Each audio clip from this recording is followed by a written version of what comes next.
এই উপদেষ্টা পরিষদের মুখ থেকেই আমরা বিপ্লবী বয়ান শুনছি, যেখানে বিপ্লবের বিরুদ্ধে অবস্থান নিয়ে মুজিববাদী সৈনিক বশির আহমেদ, আলী ইমাম মজুমদার এবং ফারুকীদেরকে উপদেষ্টা পরিষদের জায়গা করে দেওয়া হচ্ছে। অন্যদিকে মুজিববাদের বিরুদ্ধে ব্যাপক বয়ান তৈরি করা হচ্ছে। এটা আসলে কিসের নমুনা? আমরা গভীর উদ্বেগের সাথে লক্ষ্য করছি যে অন্তর্বর্তীকালীন সরকার ক্ষমতা গ্রহণের পর থেকে একের পর এক আন্দোলন সরকারের স্থিতিশীলতার পথে ব্যাঘাত সৃষ্টি করছে। তারই ধারাবাহিকতায় গত 5 ফেব্রুয়ারি দেশের বিভিন্ন স্থানে বুলডোজার দিয়ে ধানমন্ডি 32 সহ সারা দেশের বিভিন্ন জায়গায় বাড়িঘরে অগ্নিসংযোগ এবং ভাঙচুর চালানো হয়েছে। যেখানে ভাঙচুর চালানো হয়েছে সেখানে কোনো আওয়ামী লীগ নাই। নোয়াখালীতে ওবায়দুল কাদেরের বাড়িতে ওবায়দুল কাদের নাই। ধানমন্ডি 32-এ শেখ হাসিনা নাই। এবং যে সকল স্থাপনায় বা বাড়িতে হামলা চালানো হয়েছে, ভাঙচুর করা হয়েছে, সেখানে কোনো আওয়ামী লীগের অস্তিত্ব নাই। আওয়ামী লীগ আসলে কোথায় আছে? আওয়ামী লীগ আছে সচিবালয়ে, পুলিশে, র্যাবে, বিজিবি সহ প্রশাসন ও সরকারের সকল সেক্টরে আওয়ামী লীগের সুবিধাভোগীরা বহাল তবিয়তে রয়েছে। এমনকি এই উপদেষ্টা পরিষদে আওয়ামী লীগের সুবিধাবাদীরা এবং মুজিববাদী সৈনিকরা রয়েছে। আপনারা জানেন উপদেষ্টা ফারুকী সাহেব তিনি গত 7ই আগস্ট তার ফেসবুকে পোস্ট করেছিলেন প্রধান উপদেষ্টা ডক্টর মোহাম্মদ ইউনূসের প্রথম দায়িত্ব হবে ধানমন্ডি 32-এর বাড়ি সংস্কার করা এবং প্রদর্শন করা।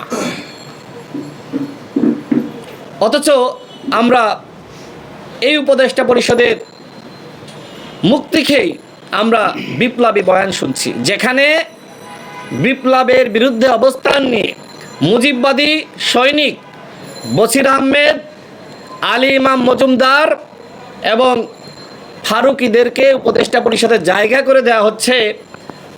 অন্যদিকে মুজিববাদের বিরুদ্ধে ব্যাপক বয়ান তৈরি করা হচ্ছে।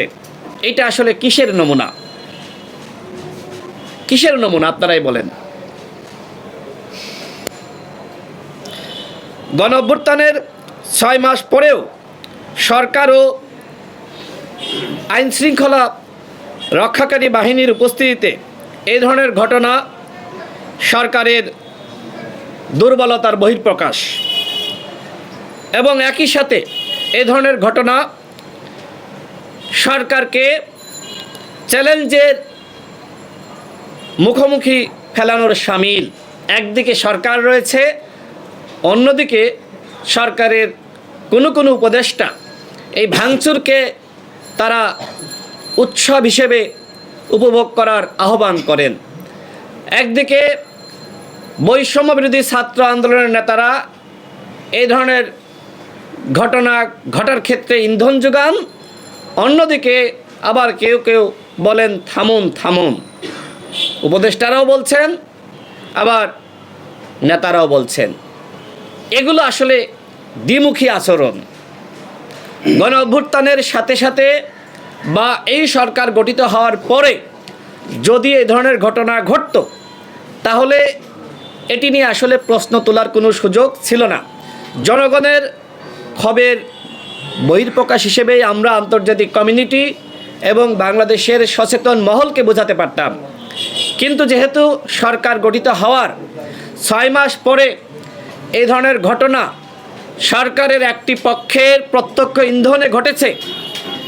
এই ঘটনা আমরা মনে করি সরকারের স্থিতিশীলতা নষ্ট করবে এবং একই সাথে নানান ধরনের ষড়যন্ত্র কিন্তু আমরা দেখব যে উস্কে যাচ্ছে, অনেকে উস্কানি দেওয়ার সুযোগ পাবে। হয় সরকারের প্রত্যক্ষ ইন্ধন বা সহযোগিতায় এসব ঘটনা সংঘটিত হয়েছে, অথবা সরকার এসব নিয়ন্ত্রণ করতে পুরোপুরি ব্যর্থতার পরিচয় দিয়েছে। জনগণের মনে প্রশ্ন, সিটি কর্পোরেশন বা সরকারি বুলডোজার কারা সরবরাহ করল? এই ঘটনার কারণে বাংলাদেশ সম্পর্কে আন্তর্জাতিক মহলের কাছে খুবই উদ্বেগমূলক এবং নেতিবাচক বার্তা গেছে। এক, ডক্টর মোহাম্মদ ইউনূসের নেতৃত্বে গঠিত সরকার এখনও বাংলাদেশকে স্থিতিশীল করতে পারে নাই। বিদেশি বিনিয়োগ আসার সম্ভাবনা বন্ধ হয়ে গেছে। গার্মেন্টস সহ বিভিন্ন পণ্যের রপ্তানিতে বিদেশি ক্রেতার সংকট সৃষ্টি হবে। বাংলাদেশে অবস্থানরত ও বাংলাদেশে আসতে আগ্রহী বিদেশি পর্যটকরা আতঙ্কিত হতে পারে এই ঘটনার কারণে। তার মানে এই ঘটনায় বাংলাদেশের ক্ষতি হয়েছে, আন্তর্জাতিক মহলের কাছে নেগেটিভ মেসেজ গেছে।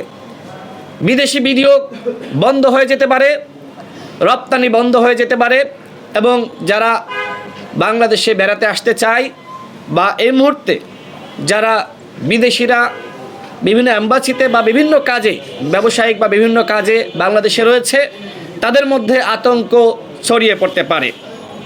প্রিয় দেশবাসী, গাজীপুরে বৈষম্যবিরোধী ছাত্র আন্দোলনের শিক্ষার্থীরা আক্রান্ত হওয়ার পরে অপারেশন ডেভিল হান্ট শুরু হয়েছে, কিন্তু আমরা এখনও সেনাবাহিনীর কাছে আশ্রয় নেওয়া 626 জনের অবস্থান সম্পর্কে জানি না।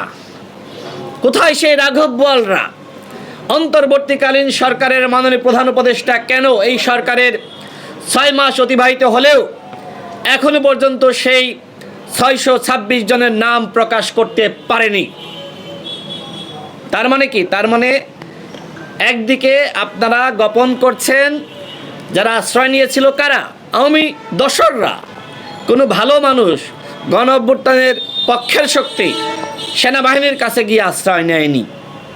আমরা শুনেছি যে সীমান্ত দিয়ে তাদের অনেকে পালিয়ে গেছে, গণমাধ্যমে, সামাজিক যোগাযোগ মাধ্যমে খবর এসেছে।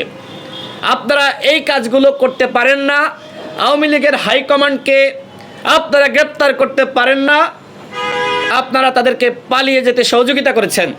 অন্যদিকে আপনারা এই অপারেশন ডেভিল হান্ট শুরু করেছেন।